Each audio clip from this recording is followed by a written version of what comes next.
আজ আমি বানাবো বড়ি দিয়ে আলু দিয়ে তরকারি।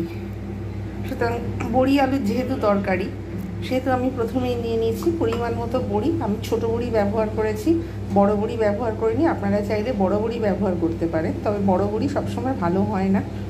চলতি যে সকল বড়িগুলো, এটা বিউলির ডালের বড়ি, এটা কিন্তু আমি যেখান থেকে আনি এটা ভালো হয়। সব দোকানের বড়ি কিন্তু সবসময় দেখা যায় যে ঠিকঠাক লাগে না, ওই জন্য আমি এখানে ছোট বড়ি ব্যবহার করেছি, নাহলে কিন্তু বড় বড়িও ব্যবহার করা যায়।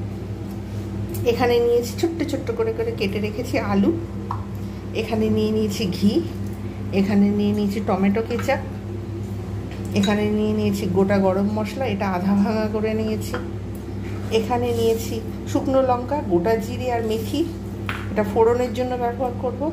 এখানে ধনে গুঁড়ো, জিরে গুঁড়ো, লবণ, লঙ্কা আর হলুদ, এগুলো একটা জলে মিক্স করে নেবো। জলে মিক্স করে তারপরে এটা রান্না করব। আচ্ছা, এখানে নিয়েছি আদা পেস্ট আর রসুন পেস্ট, আর এখানে নিয়েছি কিছু কাঁচা লঙ্কা, গার্নিশিংয়েও লাগতে পারে, আবার ফের তরকারিতেও লাগতে পারে।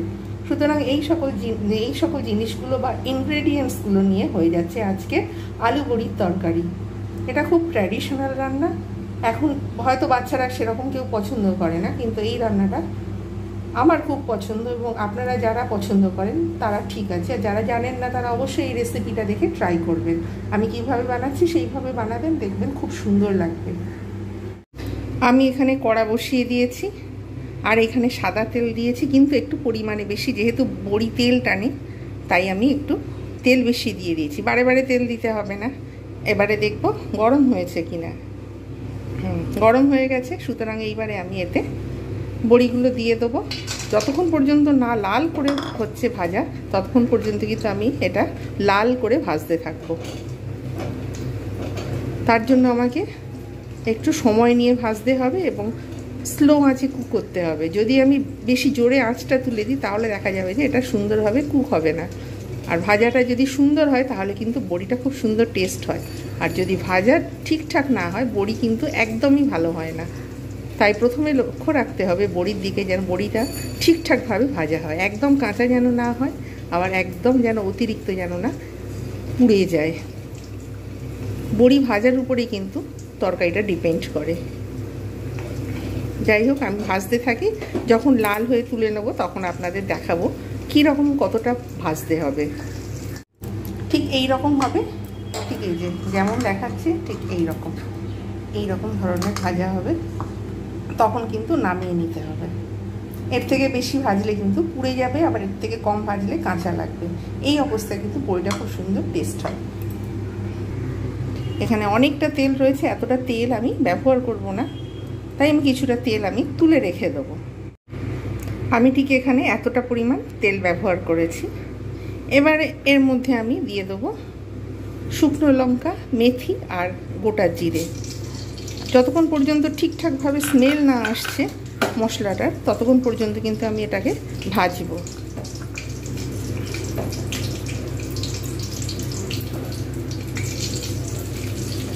ঠিকভাবে স্মেল না আসলে ততক্ষণ পর্যন্ত কিন্তু না ভাজলে তাহলে কিন্তু তরকারি যেটা করা হয় সেটা কিন্তু ঠিকঠাকভাবে সুস্বাদু হয় না। আমি অতিরিক্ত জোরে আঁচ দেবো না, আবার একদম লো ফ্লেমেও রাখবো না, মিডিয়ামেতে রাখবো, তাহলে কিন্তু সুবিধা হয়। তবে যেহেতু আমি পিতলের কড়া ব্যবহার করছি, পিতলের কড়া সেরকম মোটা হয় না। কড়া অনুযায়ী যারা বেশি মোটা কড়া ব্যবহার করে তখন দেখা যায় যে আঁচটা একটু বেশি জোরে তুলে দিতেই হতে পারে, কিন্তু আমার যেহেতু কড়াটা সেরকম পাতলা, তাই জোরে তুলে দেওয়ার কোনো অবকাশই নেই।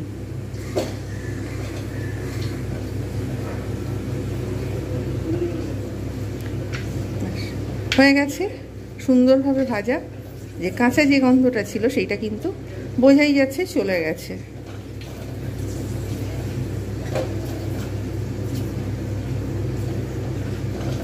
বড়ি আলুর তরকারিতে একটু কিন্তু তেল সবসময় বেশি ব্যবহার করতে হবে, তাহলে কিন্তু বড়িটা ভাজা ঠিকভাবে না হলে তরকারিটা কিন্তু টেস্ট আসে না।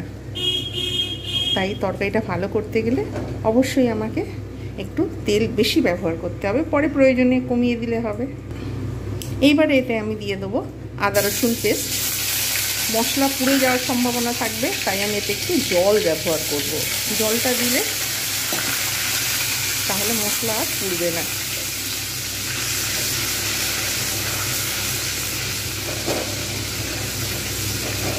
এবারে দেব ধনে গুঁড়ো, জিরে গুঁড়ো, লঙ্কা গুঁড়ো, হলুদ গুঁড়ো এবং লবণ, সবটা আমি এতে দিয়ে দিলাম।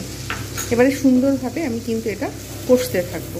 যতক্ষণ পর্যন্ত না সুন্দরভাবে কষা হচ্ছে ততক্ষণ পর্যন্ত কিন্তু আমি অপেক্ষা করব।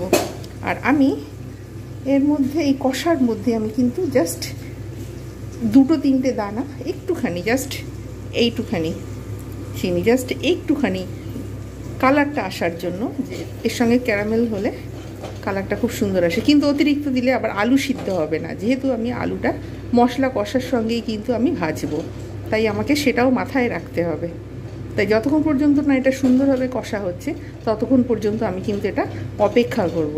আর টমেটো কেচাপ ওর মধ্যে প্রিজারভেটিভ হিসাবে অনেক সময় দেখা যায় ওরা ওখানে ভিনিগার ইউজ করে, সেই ভিনিগারটার জন্য অনেক সময় সিদ্ধ হয় না আলু, যার জন্য আমি যেহেতু ওটা কুক করা আছে তাই আমি ওটা রান্নার শেষে দিলে যখন একদম আলু সিদ্ধ হয়ে যাবে তখনই আমি ব্যবহার করব।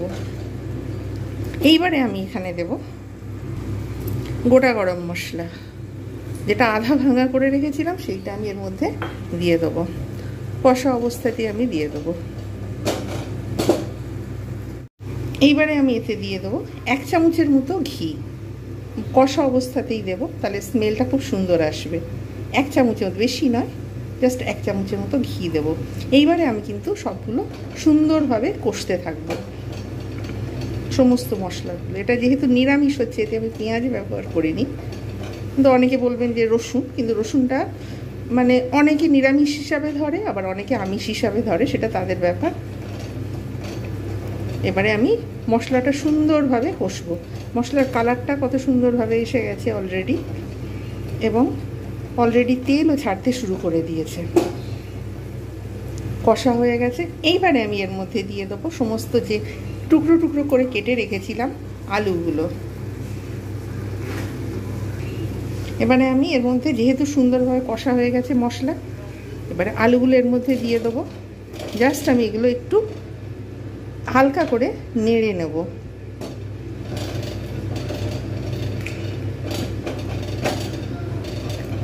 ঘি এবং অন্যান্য যে সকল মশলাগুলো রয়েছে এবারে আমি কিন্তু ঢাকা দিয়ে দেবো। এতে লবণ দেওয়া রয়েছে সেহেতু আমি এটা ঢাকা দিয়ে দেবো।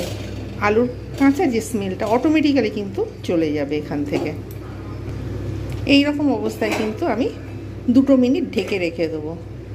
আলুর মধ্যে মশলাটাও ঢুকবে, কাঁচা গন্ধটাও বের হবে, আর ঘিয়ের যে স্মেলটা, অন্যান্য মানে যে মশলার যে স্মেলগুলো রয়েছে সেগুলো কিন্তু ঠিকভাবে মিক্স হবে, ভালো লাগবে। 2 মিনিট পর আমি আবার ফের এখানে ফিরে এলাম।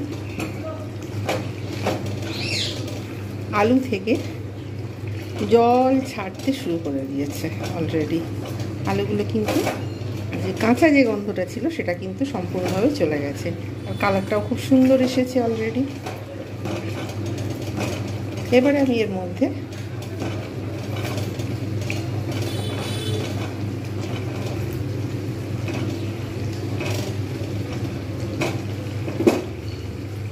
দুটো কাঁচা লঙ্কা অ্যাড করব, জাস্ট টেস্টের জন্য, এরকম ছোট্ট করে। তাই এর সঙ্গে একদম পুরো মেল্ট হয়ে যাবে। যেহেতু বড়ির তরকারি সেহেতু একটু ঝাল হলে তবে ভালো হয় খেতে। এইবারে আমি যেহেতু সব ভাজা হয়ে গেছে সব কিছু সুন্দরভাবে, তাই আমি এবারে এর মধ্যে জল দিয়ে দেবো পরিমাণ মতো। একটুখানি ফুটে উঠলে তবে তার মধ্যে আমি বড়ি দেবো, তার আগে দেবো না।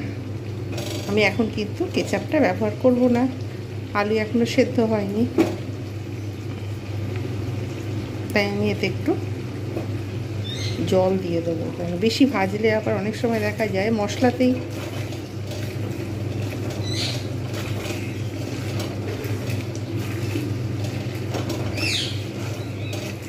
এটা আমি যদি আলুটা সিদ্ধ করে নিতাম তাহলে সেই জলটা ফেলে দিতে হতো, হয়তো কাজে লাগানো যেত। কিন্তু সেই যে এইরকমভাবে যে ভেজে যে টেস্ট আসে, সিদ্ধ করে কিন্তু সেইভাবে টেস্ট অতটা সুন্দর আসে না। আলুটা খুব সুন্দর মাখা মাখা হয়, দেখতে ভালো লাগে, সবই ঠিক। কিন্তু এইভাবে রান্নাটা করলে আবার বেশি টেস্ট লাগে, যার জন্য আমি এইভাবে রান্না করছি। আমার চ্যানেলে আমি বড়ির রেসিপি দেখিয়েছি, কিন্তু এত ডিটেলভাবে নয়। এবার আমি কিন্তু সুন্দর একদম পুরো ডিটেল হাতে কলমে দেখাচ্ছি।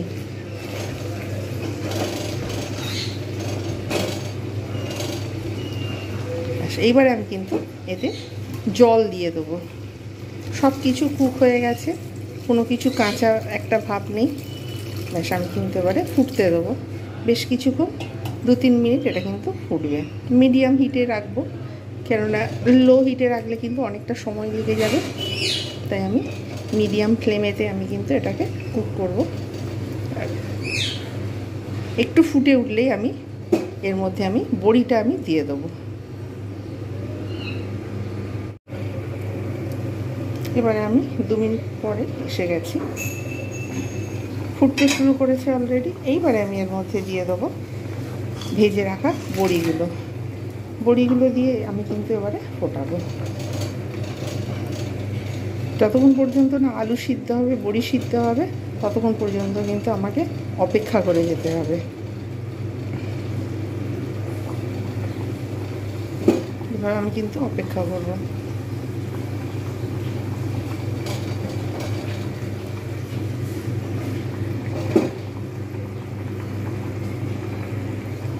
ঢাকনা দিয়ে দিলাম জাস্ট।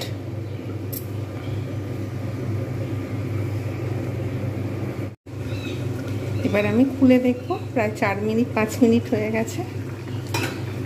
দেখব আলুগুলো সব সিদ্ধ হতে শুরু করেছে। আলু সিদ্ধ হয়ে গেছে, বড়িগুলো সিদ্ধ হয়ে গেছে, ঠিকঠাক হয়ে গেছে, বোঝাই যাচ্ছে দেখে একদম পুরো পারফেক্ট হয়েছে। এইবারে আমি এতে দিয়ে দেবো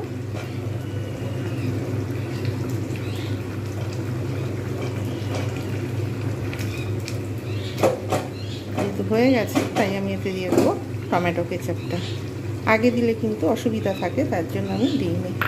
এবারে আমি এটাকে আরেকটু ঢেকে রেখে দেবো, আর একটু জল কমবে, এইরকম অবস্থাতেও যদিও ভালো লাগবে। এবারে আমি সার্ভ করে দেখাবো। ব্যাস কীরকম লাগছে, তৈরি হয়ে গেল আলু বড়ির তরকারি।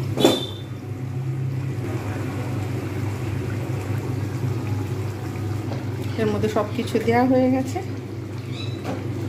এবার আমি সার্ভ করব।